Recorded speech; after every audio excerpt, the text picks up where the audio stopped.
Olá pessoal do YouTube, sejam bem-vindos aí a mais um vídeo do meu canal. Eu estou fazendo um vídeo para adicionar aí na playlist da videoaula de projeto de fábrica de software MVC, PHP e MySQL. Eu estava olhando essa playlist e percebi assim os vídeos já são antigos, faz mais de 3 anos que esses vídeos foram gravados. Eu acredito que fazem mais de 3 anos. E o intuito desse projeto inicial era algo didático na faculdade onde eu estava estudando, para compartilhar o desenvolvimento de um projeto baseado em MVC, PHP e MySQL. Então o intuito era trabalhar sobre o padrão de projeto MVC com o pessoal. Aí eu publiquei esses vídeos e o pessoal começou a acessar e visualizar. O total aí tem quase 25 mil visualizações. O pessoal está interagindo bastante, tem ajudado muita gente. Eu resolvi deixar esses vídeos no ar, apesar da qualidade não ser tão boa e também ter recursos aí que já foram ultrapassados.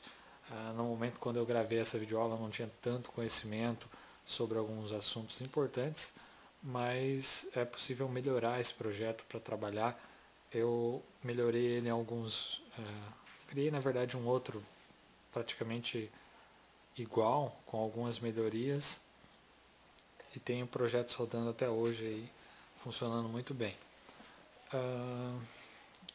Só que eu tenho a vontade aí de migrar essas aplicações para um framework para poder ampliar e facilitar aí a manutenção, ao invés de ficar reinventando a roda, né? Utilizar o que já tem pronto. Existem vários frameworks, como por exemplo o Zend Framework, tem aí frameworks para trabalhar com banco, Doctrine, tem também alguns outros frameworks, Cake PHP, outros mais pequenos, para trabalhar com PHP também. Então depende do que você vai fazer. Para quem está iniciando aí esse projetinho institucional didático é interessante, mas se você vai colocar em produção o seu projeto, procure talvez aprender um pouco sobre frameworks, ampliar um pouquinho aí a visão, não ficar amarrado nesse projeto aí. Mais para frente, quando eu aprender melhor sobre Zend Framework e migrar minhas aplicações, pode ser que eu poste alguma coisa para auxiliar vocês. Mas nesse tempo, como tem bastante gente utilizando ainda e esse tutorial e tem dado resultado, o pessoal entra em contato comigo para tirar dúvidas, entre outros, eu resolvi fazer um upgrade ali no projeto para melhorar a questão de segurança em alguns itens. Também eu publiquei já faz um tempo ele no GitHub, tem o link do vídeo em um dos vídeos tem o link do Git. Se vocês clicar lá no link, vocês vão ver meu projeto, né, do GitHub, onde já apliquei algumas melhorias nesse item. Eu vou abrir depois o projeto e mostrar para vocês o que eu fiz e por que eu fiz. Então, basicamente é isso, né? Só para dar uma reanimada na galera aí, melhorar um pouquinho, eu estou fazendo esse vídeo. E vamos lá, vamos parar de enrolação, enquanto carrega aí meu Git para mostrar para vocês. Quem não me segue ainda pode me seguir, Barbosa Adriano, e curtir ali, né? Se quiser compartilhar, contribuir, colaborar nesse projeto, pode fazer um fork aí, desenvolver, mandar um pull request, eu analiso e posso colocar ali à disposição. Várias pessoas têm mandado às vezes sugestões ou às vezes trocado ideia comigo por e-mail sobre esse projeto em si. Vamos lá então. Aqui eu baixei esse projeto antigo que a gente tinha e instalei aqui na minha máquina. Eu estou na máquina Windows, porém esse programa roda também, esse projeto roda no Linux sem problema nenhum. Só tem que cuidar com nomeação de arquivos, seguir um padrão. Classe é sempre nome maiúsculo, seguido ali do padrão camel case, né?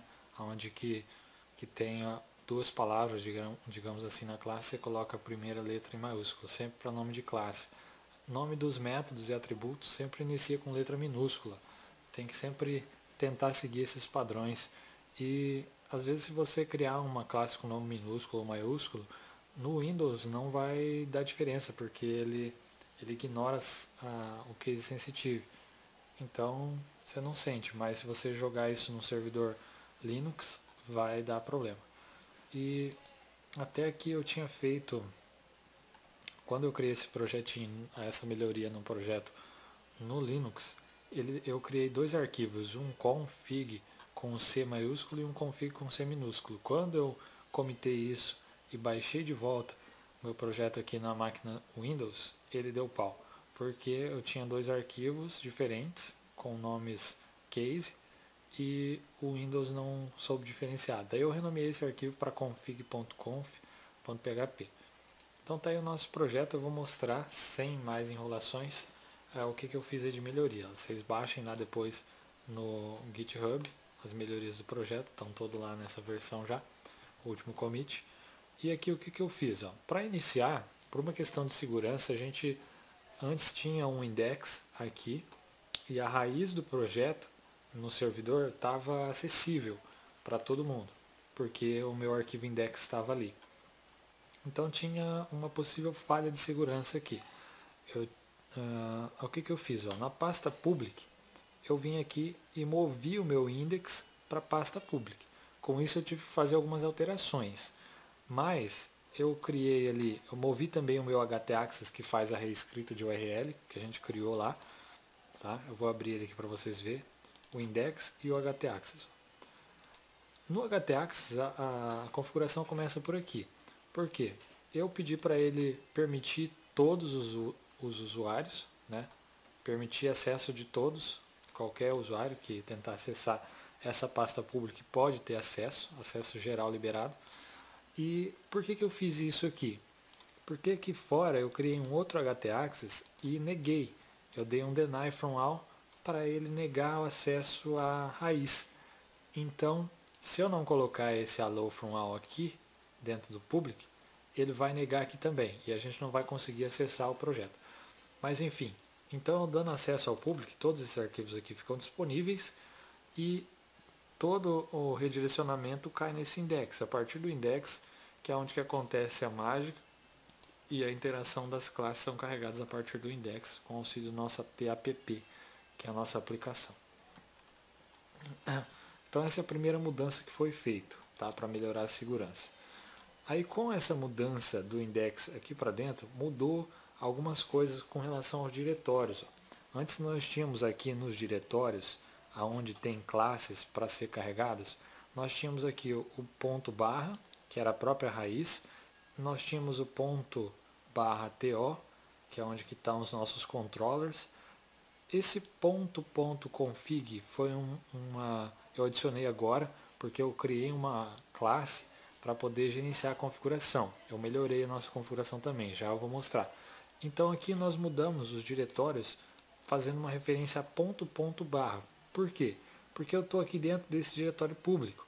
Eu preciso voltar para a raiz utilizando ponto e o barra é a própria raiz. Então caso se eu tiver uma classe aqui dentro da raiz, eu também consigo instanciá-la porque eu estou referenciando aqui. Tá? Aí aqui é o autoload normal que a gente já tinha feito antes, só mudou isso mesmo. O que mais que mudou? Lá no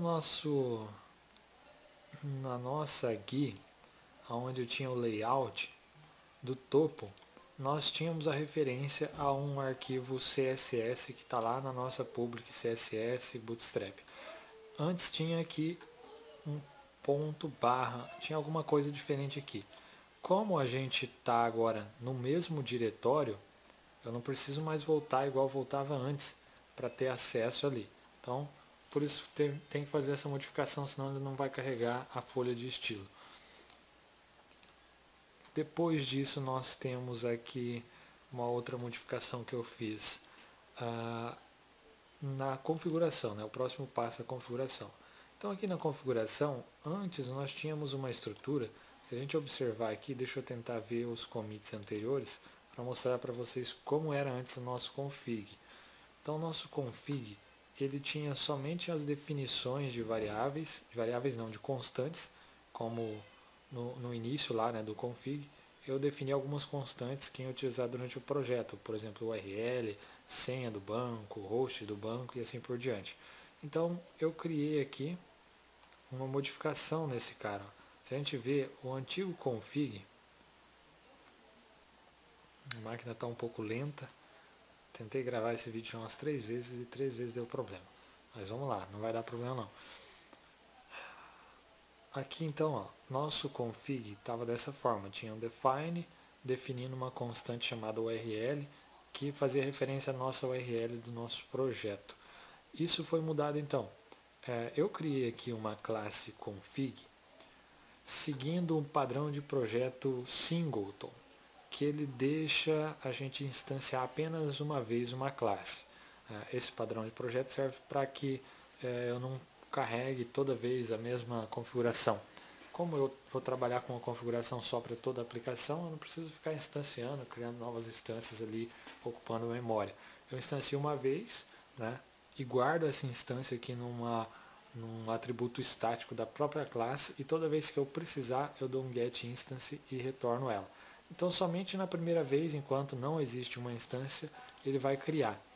Se vocês repararem, eu até coloquei como privado o construtor para que ninguém consiga criar uma classe dessa config.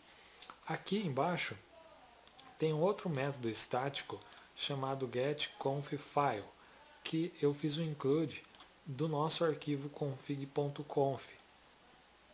Nada mais é do que um arquivo PHP que seta uma variável chamada conf, que contém as minhas variáveis aqui dentro de um array. Então tem um array com chave valor, que define aqui uma variável URL, que é o mesmo nome eu usei das nossas constantes para facilitar. Então tem aqui as constantes que já existiam, né, até aqui, e eu criei mais duas, um defaultController e um defaultMethod, que ele vai fazer referência aos nossos TO ou controllers que estão aqui dentro do nossa pasta TO. Ou seja, qual que vai ser o meu controller padrão do sistema? Se eu não passar nada na URL, ele vai chamar, digamos, esse controle usuário e vai executar o método listar lista de usuário.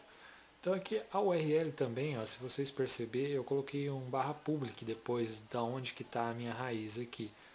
Então o projeto meu vai rodar a partir dessa pastinha public. Se eu deixar aqui, ele não vai permitir acesso para mim. Depois vocês vão ver isso também na hora que eu rodar para testar. Então feito isso, ó, esse config getConfFile retorna para mim essa conf, que na verdade é um array que eu setei lá dentro do config conf.php. E eu estou passando esse cara aqui para dentro da minha... Na hora de construir eu estou passando para dentro das confs. Então quando eu chamar o getConf, ele vai retornar para mim esse array que está definido lá. E o que eu fiz aqui no index? Ó?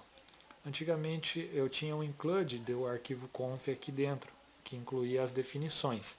Agora eu fiz um for each, pegando a instância das configurações, pegando o array de configurações como chave valor, e eu pedi para fazer um define, utilizando a chave, armazenando o meu valor. Ou seja, eu vou ter as constantes como eu tinha antes, só que de forma dinâmica. E então essa foi a outra modificação que teve. Aqui a TAPP é a nossa aplicação normal. Eu só incrementei aqui um try-catch, que na videoaula que a gente fez até o momento, a gente lançou exceções, mas em nenhum local tratou. Então isso era exposto para o usuário de forma escandalosa, assim, né? Jogava tudo na tela de forma feia, horrível, o usuário não entende nada e vai ficar desesperado. Então eu dei uma melhorada, eu criei um error controller, que é um controller que ele está aqui dentro da libs, é uma classezinha que vai gerenciar para mim as exceções. Ó. Então, se na hora de eu executar a aplicação, qualquer exceção que lançar vai ser pegado pelo try-catch aqui e vai ser então convertido a uma exceção, que eu estou fazendo o seguinte, eu estou criando um erro, né, que é uma classe error controller, passando para ela essa exceção que gerou aqui e pedindo para exibir esse erro. Eu poderia talvez mudar aqui, ao invés de exibir, colocar um método para fazer log disso, para ao invés de exibir na tela, fazer um log. ou fazer as duas coisas, também não tem problema.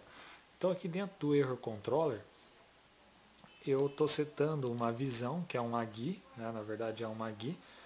Estou criando uma GUI chamada erro, que ela vai estar lá dentro das GUIs, ó, erro, que na verdade tem um HTML bonitinho ali formatado, eu coloquei as mensagens, o string trace e outras coisas, e eu passo isso para a visão através desses parâmetros, do que vem da exceção, é jogado para dentro da visão, depois na hora de exibir eu peço para renderizar, e ele vai apresentar esses dados de forma mais bonita para a gente. E além dessa modificação daí, eu tive que mudar lá dentro do TAPP. Eu fiz algumas mudanças aqui para melhorar também, além disso. Ó. Então a primeira mudança com relação ao lançamento de exceções, tem aqui os Trolls Exception que a gente já fazia, e tem um try-catch aqui dentro, ó, que ele vai pegar tudo que gerar de lançamento de exceção nas nossas classes. Então todo o throw exception que a gente fizer dentro das classes nossas, dentro dos nossos controllers, os TOs, ou e assim por diante, ele vai cair aqui dentro e eu estou lançando de novo para fora esse cara, essa exceção, que vai bater lá no meu index e vai ser enviado para o erro controller tratar isso. Tá? Então a gente geralmente faz da seguinte forma, eu pego lá desde o meu DAO, eu pego lá no DAO a informação, deu um erro, lança a exceção para o controller, ou TO. Aí deu erro ali dentro do TO, lança a exceção para a aplicação. A aplicação tem um erro, lança a exceção para o index vai direcionar para o error controller e vai jogar isso na tela de forma mais amigável. Então esse é um tratamento de exceção legal. Eu fiz uma melhoria, uma refatoração aqui no método construtor, onde eu tinha um monte de códigos duplicados aqui. Então dei uma melhorada, ficou mais enxuto o código, ficou mais legível. Aqui eu criei duas constantes, né, uma slug class e uma slug method. São dois tipos que eu vou usar para controlar algo aqui dentro dessa função que eu já explico. Então aqui no início, ó, eu resumi essas linhas, estava separado em duas, eu deixei uma só, que é resgatar o URL lá do request. Tá? Caso não existir, ele retorna false. Se existir, ele já faz um rtrim para tirar a última barra da direita e salvar aqui para mim o URL. Então, se não existir o URL, ele vai vir direto aqui para o else, onde que eu vou setar aqui no meu TO o default controller, que está lá nas configurações, e o default method, também das configurações. E eu colocando o parâmetro como nulo. Ou seja, se eu não passar nada na URL, ele vai direcionar para o meu default controller, que poderia ser minha home ou minha tela de login e assim por diante. E por último, se caso existir a URL, ele vai cair aqui dentro, onde eu faço um explode pela barra, para separar, cada barra é um item, né? As duas primeiras, o que está entre as duas primeiras barras ficou definido nesse projeto como o controller ou TO, e o segundo o método. E os próximos itens depois, se tiver 10, 15 barras, vai tudo entrar como parâmetros. Então aqui a gente tem, eu chamo essa parte de texto ali que vem na URL que a gente quebrou de slug.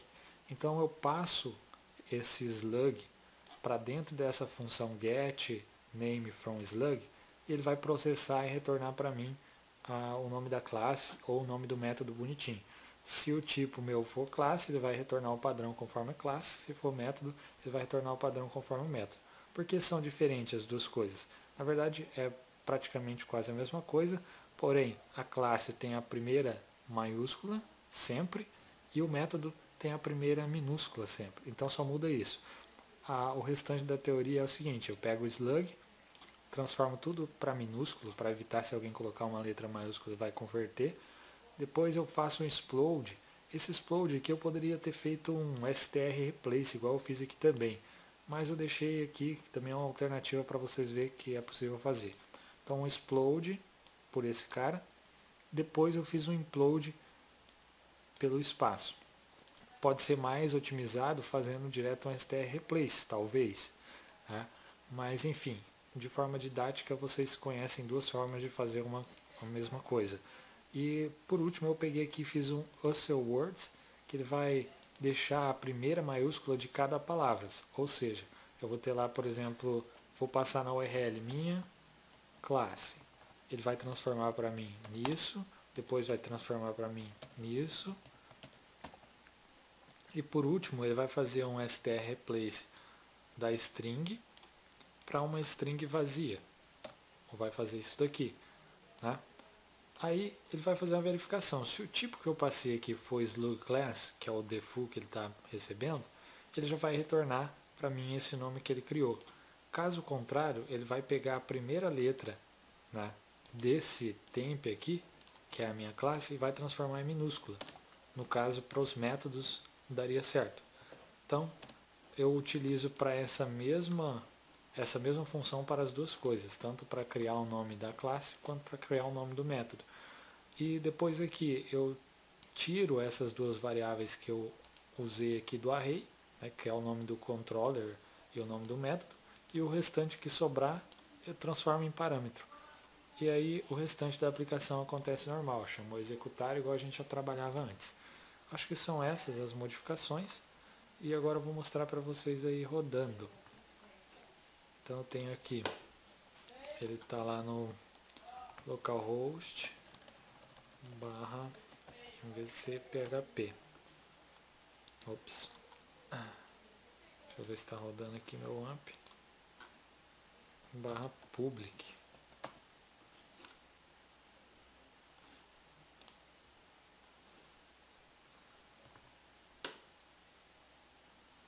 Está muito lento a minha máquina, por causa do programa de gravação que está rodando. Mas vamos lá, vai carregar aqui. Depois de uma era. Carregou, já estava logado, eu vou fazer o logout. Então tem aqui o meu controller. Vou fazer o login aí, Adriano. 1, 2, 3. Logou, beleza, tem a seção. Se eu passar algum parâmetro aqui que não existe, parâmetro não. Isso, public barra x, ó. A classe x não encontrada, ou seja, ela não existe. Se eu passar uma classe que existe, por exemplo, vamos pegar aqui um controller nosso que se chama controle usuário. Se eu passar aqui então controle usuário, ele vai falar para mim que o método não existe para controle usuário, que eu não passei nenhum método aqui, ó. Então ele está explodindo lá no método. Então qual é o método que existe? Eu tenho um método no controle usuário chamado lista de usuário, que é o que a gente tinha acessado antes. Lista é o padrão, né, de usuário. Aí ele conseguiu montar para mim certinho e chamar. Então percebem como eu montei a URL. Se eu colocar aqui usuário com A maiúscula, ele também vai funcionar, ó. Se eu colocar qualquer letra aqui maiúscula, ele também vai funcionar. Por quê? Porque ele fez aquele str to lower lá. Opa, usuário C não existe, mas usuário existe. Então ele consegue controlar e tudo que é erro que resultar vai direcionar para essa tela que a gente personalizou, onde tem aqui um botão para voltar a home. Eu tenho aqui o código do erro que a gente pode passar, você pode personalizar erros conforme o local. E, por exemplo, aqui, ó, vamos supor que esse erro está sendo gerado lá no meu TAPP, né, na hora de executar. A classe control não existe, ó. Então ele está falando esse erro aqui, ó, a classe control não encontrada, é isso. Eu poderia nesse exception aqui, eu poderia passar para ele aqui um código de erro, por exemplo, 404, página não encontrada, algo assim. Ele vai dar lá, ó, erro 404. Eu poderia catalogar meus erros ali na aplicação para depois saber, quando o usuário me ligar e falar assim, estou tendo problema, você vai perguntar qual que é o código de erro, 404, aí você já sabe o que é. Então basicamente é isso que eu tinha para colocar aí, eu vou commitar, já joguei essas modificações lá no Git, no mesmo repositório de antes, e eu espero que ajude vocês, espero que vocês gostem. Queria mandar um abraço geral para a galera que está curtindo os vídeos, que está compartilhando, que está utilizando esse material, que está sendo útil.